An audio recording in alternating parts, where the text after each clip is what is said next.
Ayol tanasining homilador bo'lishga tayyor emasligining 7 ta belgisi. Siz homilador bo'lishni xohlashingiz mumkin, lekin bu belgilar homilador bo'lishingizga to'sqinlik qiladi. Siz bularni his qilmaysiz, eshitmaysiz. Birinchisi surunkali uyqusizlik. Surunkali uyqusizlik natijasida sizdagi gormonlar disbalansi buzilishi mumkin, natijada sizdagi ovulyatsiyalarda muammo bo'lishi mumkin.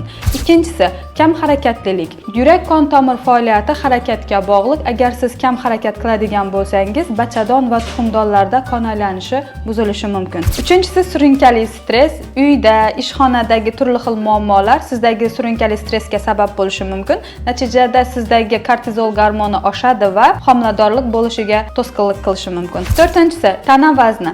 Tanadagi yog' qatlami yetishmasa ham yoki oshib ketsa ham sizdagi gormonal disbalansga sabab bo'ladi. Natijada ovulyatsiyada muammolar bo'lishi mumkin. Beshinchisi surunkali zaharlanish. Iste'mol qilgan taomlarimiz tarkibida kimyoviy ziravorlar, plastik idishlar, ayollarni ro'zg'orda ishlatadigan kimyoviy tozalash vositalari natijasida organizmda surunkali zaharlanish kelib chiqadi.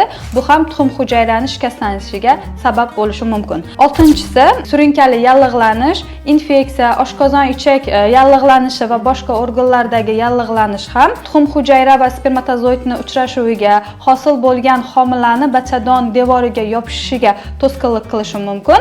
Yettinchisi hayz siklining buzilishi. Ayolda 2 marta hayz kelishi va 35 kundan oshib ketib ham hayz kelmasligi natijasida ovulyatsiyada muammolar bo'lishi mumkin va natijada homiladorlik bo'lmasligi mumkin. Homiladorlik bu butun bir organizmning birgalikda ishlashi natijasida hosil bo'lgan mevasidir.